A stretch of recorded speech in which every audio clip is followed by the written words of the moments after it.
আজকে আমি আপনাদের সাথে শেয়ার করব কলকাতার সেরা কিছু স্যাড ফিল্মের নাম এবং কাহিনী।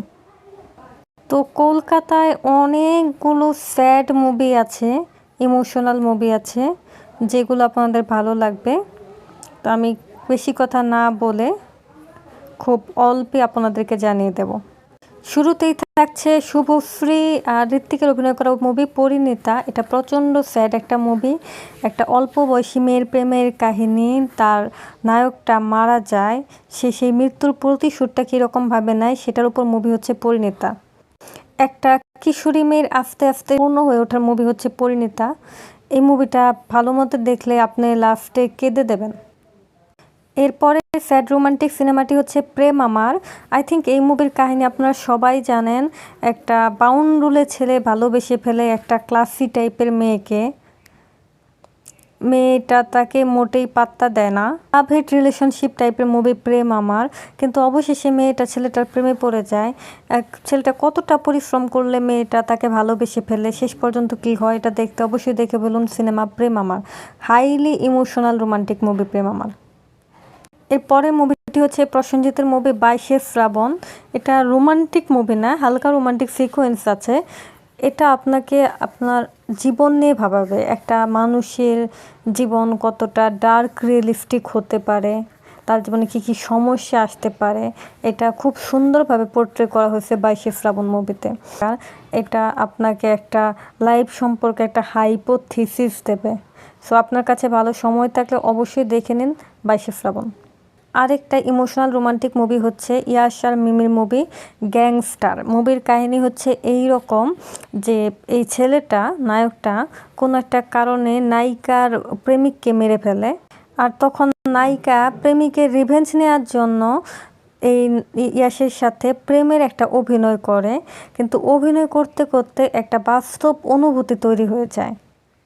তো শেষ পর্যন্ত ইয়াশের ভালোবাসা জিতে নাকি মিমির রিভেঞ্জ জিতে দেখার জন্য দেখতে পারেন এই ইমোশনাল মুভিটি গ্যাংস্টার। এর পরের সেরা ইমোশনাল রোমান্টিক মুভিটি হচ্ছে বোঝে না সে বোঝে না, রাজ চক্রবর্তীর করা অ্যামেজিং একটা রোমান্টিক ফিল্ম হচ্ছে বোঝে না সে বোঝে না। বুঝে না সে বুঝে নার কাহিনী প্রবাবলি আমরা সবাই জানি। এটা দুইটা কাপল থাকে, দুইটা ভিন্ন জীবন, একটা অসম প্রেমের কাহিনী। তারা একটা বাসের মধ্যে মিলিত হয়, বাসটার অ্যাক্সিডেন্ট করে, সবার জীবন লণ্ডভণ্ড হয়ে যায়। প্রচণ্ড ইমোশনাল, দুঃখের, চোখ দিয়ে পানি পড়ার মতো মুভি হচ্ছে বুঝে না সে বুঝে না। তো আপনারা যদি একটা স্যাড রোমান্টিক মুভি দেখতে চান আর এখনও বুঝে না সে বুঝে না না দেখে থাকেন, তাহলে অবশ্যই দেখে নেন এই মুভিটা, অসম্ভব ভালো লাগবে। এরপর ইমোশনাল স্যাড রোমান্টিক মুভিটা হচ্ছে অন্তহীন। এটা রাহুল বসু, রাধিকা আপ্তের করা, দুজনেই মুম্বাইয়ের অভিনেত্রী। এই মুভির কাহিনী হচ্ছে একটা ছেলে একটা মেয়ে ল্যাপটপে চ্যাটিংয়ের মাধ্যমে ভালোবাসে, আবার তারাই বাস্তব জীবনে একে অপরের প্রতিদ্বন্দ্বী থাকে, কেউ কাউকে দেখতে পারে না। সো ল্যাপটপে পছন্দ করে কিন্তু বাস্তব জীবনে একজন আরেকজনকে দেখতে পারে না। তো এই দুই দ্বৈত জীবনের যে চরিত্রটা, সেটা কি কখনো প্রকাশ পায়? আর সেটা প্রকাশ পেলে কি হয়? তার আগে মেয়েটারই বা কী হয়? একটা কখনোই শেষ হবে না এইরকম একটা প্রেম কাহিনী হচ্ছে অন্তহীন। যারা একটু স্যাড রোমান্টিক মুভি দেখতে চান তারা অবশ্যই অন্তহীন দেখে নেন, অনেক অনেক ভালো লাগবে।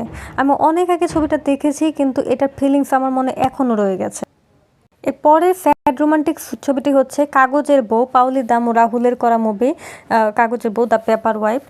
মানুষকে অভাব, দারিদ্র, কষ্ট যে কি করাতে পারে, একটা মানুষ অভাবের জন্য কতটা নিচে নামতে পারে, জীবন মানুষকে কতটা কষ্ট দেয়, তো একজাক্ট সেটাই দেখিয়েছে কাগজের বউ। কাগজের বউয়ে পাওলি দাম অন্য একটা ছেলেকে ভালোবাসে, আর তার জন্য এমন একটা সিকোয়েন্স দাঁড়ায়, সে রাহুলকে টাকা দিয়ে বিয়ে করে, জাস্ট তাকে স্বামীর কোনো পরিচয় দেয় না। রাহুলও তার কাছ থেকে কোনো কিছু আশা করে না, কারণ তার কাছে শুধু দুমুঠো ভাত আর হচ্ছে শুধু জীবন চালানোটাই অনেক বড় একটা বিষয় ছিল। অনেকগুলো জীবনের কাহিনী দেখানো হয়েছে এই মুভিটা আপনাদের অনেক ভালো লাগবে। এরপরে স্যাড রোমান্টিক মুভিটি হচ্ছে শুভ দৃষ্টি। এটা একটা বিআইনির প্রেমের সম্পর্ক, একটা ছেলে আর একটা মেয়ের মধ্যে প্রেম হয়। ছেলেটা খুবই প্রাণবন্ত টাইপের থাকে, পরিবার থেকেও প্রেমটাকে মেনে নেয়। তাদের বিয়ের কথা ঠিক হয়, সব কিছু রেডি হয়, বিয়ের দিন পর্যন্ত এসে পড়ে, কিন্তু ছেলেটার ব্রেন টিউমার ধরা পড়ে, তাদের সম্পূর্ণ জীবনটা লণ্ডভণ্ড হয়ে যায়। এই মুভিতে জিৎ আর কোয়েলের দুজনেরই ইমোশনাল সিনগুলা হাইলি অ্যাপ্রিসিয়েটেড।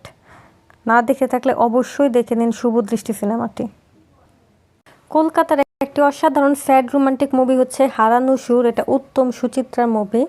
আমি পুরোনো মুভি খুব একটা বেশি দেখি না, বাট এই মুভিটা আমার অনেক ভালো লেগেছে।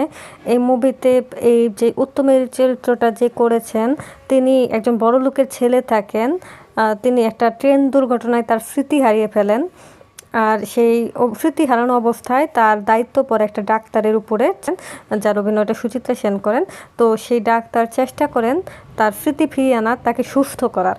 তিনি সুস্থ হন না, তার স্মৃতিও ফিরে পান না, কিন্তু তার মধ্যে এই ডাক্তারের সাথেই এই উত্তম কুমারের, সুচিত্রা সেনের সাথে উত্তম কুমারের প্রেম হয়ে যায় এবং তারা বিয়ে পর্যন্ত করে ফেলেন। সমস্যা হলো আরেকটা দুর্ঘটনায় তিনি আবার আগের স্মৃতি ফিরে পান এবং এই যে ডাক্তারকে বিয়ে করেছিলেন সুচিত্রা সেনকে, সেইটা বলে। তো বিয়ে করা স্ত্রীর কথা তার জীবন থেকে একদমই হারিয়ে যায় এবং তিনি আবার তার বাবার কাছে ফিরে আসেন। ওই ডক্টরটা তখন তার স্বামীকে খোঁজার জন্য সেখানে যায় এবং তার স্মৃতি ফিরিয়ে আনার চেষ্টা করে। ট্রাজিক একটা রোমান্টিক মুভি হচ্ছে হারানো সুর। আরেকটা স্যাড রোমান্টিক মুভি হচ্ছে শুধু তোমারই জন্য। এই মুভি পুরোটা একটা স্যাড মুভি না, বাট দেব আর মিমি চক্রবর্তীর যে কাহিনীটা আছে, এইটা আপনার চোখ থেকে জল ঝরাবে।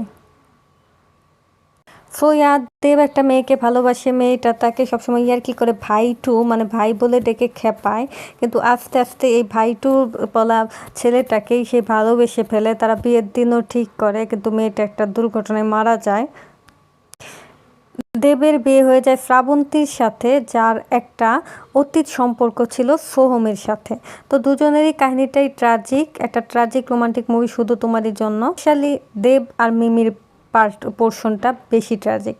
রোমান্টিক স্যাড মুভি দেখতে চাইলে আপনার আই লাভ ইউ মুভিটাও দেখতে পারেন। এটা খুব একটা স্যাড মুভি না, বাট হ্যাঁ, ছেলেটা মেয়েটাকে ভালোবাসে, মেয়েটার ভালোবাসাকে প্রমাণ করার জন্য তাকে মেয়েটার ভাইয়ের যে পরীক্ষাগুলো দেয় সেটা খুব কমপ্লিট করতে হয়। উপরন্তু ছেলেটার মেয়েটার সে গ্রামে গিয়ে থাকতে হয়। একটা গান আছে, সুন্দর সময় বলছে সময় এলো সৃষ্টির, খুব স্যাড একটা গান, বেশ কিছু ইমোশনাল সিনার আছে, মরিচ ভাত খাওয়ার একটা মোমেন্ট আছে। তো সব কিছু মিলে এটা একটা স্যাড রোমান্টিক মুভি হিসেবে বলা যায়। তো আরেকটা ভালো স্যাড রোমান্টিক মুভি হচ্ছে শহরের উষ্ণতম দিনে। একটা কাপল একজন আরেকজনকে অনেক ভালোবাসে, কিছু সমস্যার জন্য তাদের মিল হয় না, অনেক বছর পরে তাদের দেখা হয় এবং সেখানেও তাদের মিল হয় না। খুবই সাধারণভাবে দেখানো হলেও, রোমান্টিকভাবে দেখানো হলেও এই মুভিটা কিন্তু প্রচণ্ড একটা ক্লাসিক ট্রাজিক মুভি। কেন বারবার তাদের দেখা হয় কিন্তু মিল হয় না, এটা দেখার জন্য আপনারা দেখতে পারেন শহরের উষ্ণতম দিনে। মুভিটা আপনাদের ভালো লাগবে। আরেকটি স্যাড রোমান্টিক মুভি হচ্ছে জিৎ আর লোহমার মুভি রাবণ মুভি যে স্যাড মুভি এটা অনেকেই জানে না, এটাকে সবাই অ্যাকশন মুভি হিসেবে জানে। কিন্তু যারা এই মুভিটা দেখেননি তাদের জন্য বলছি, এটাতে জিৎ আর লোহমার যে প্রেমের কাহিনীটা আছে, এটা প্রচণ্ড স্যাড মুভি, স্যাড একটা কাহিনী, গজনি কাহিনীর লেভেলে, যারা গজনি দেখেছেন তারা বুঝতে পারবেন, লেভেলের একটা কাহিনী হচ্ছে রাবণ। এইটা কিন্তু মেয়েটার রোমান্স থেকে শুরু করে ডেথটা আপনার চোখে পানি এনে দিতে পারে। তো একটা স্যাড রোমান্টিক মুভির একটা ভালো একটা পোর্শন আছে জিতের আর লোহমার রাবণ মুভিতে। চলে যাচ্ছি শেষ মুভি হচ্ছে, আপনারা দেখি বুঝে ফেলেছেন, এটা চিরদিনই তুমি যে আমার, কলকাতার সর্বসেরা আমার দেখা best classic sad romantic movie হচ্ছে চিরদিনই তুমি যে আমার। এটা রাহুল আর প্রিয়াঙ্কার করা, খুব অল্প বয়সে তারা করেছিল সিনেমাটা। গল্পের কাহিনী হচ্ছে এই যে একটা বড় লোকের মেয়ে এলাকার একটা সাধারণ মোটর মেকানিককে ভালোবেসে ফেলে। স্কুল জীবনের ভালোবাসা, প্রথম প্রেমের অনুভূতি, তো এটা দুজনেই হ্যান্ডেল করতে পারে না। তারা মানে অনেক বেশি ইমোশনাল হয়ে পড়ে, বিয়ে করে নেয়, ফ্যামিলির থেকে ব্যাপারটা মেনে নেয় না। বলে বোঝানো যাবে না, এই মুভিটা প্রচণ্ড স্যাড একটা মুভি, যে মেয়েটাকে ভালোবেসে ছেলেটার জীবন শেষ হয়ে যায়। লাস্টের সিনটা যারাই দেখেছে তারা অবশ্যই কান্না করেছে। মিস করে থাকলে অবশ্যই দেখে নিন এই মুভিটি, চিরদিন তুমি যে আমার। কলকাতার highly appreciated sad romantic movie চিরদিন তুমি যে আমার। তো বন্ধুরা, এই ছিল কলকাতার মোস্টলি স্যাড রোমান্টিক মুভির তালিকা। বন্ধুরা, ভিডিওটা যদি ভালো লাগে প্লিজ একটা লাইক আর চ্যানেলটাকে সাবস্ক্রাইব করে দিবেন। দেখা হবে পরের ভিডিওতে। সবাই অনেক অনেক ভালো থাকুন, সুস্থ থাকুন। আল্লাহ হাফেজ।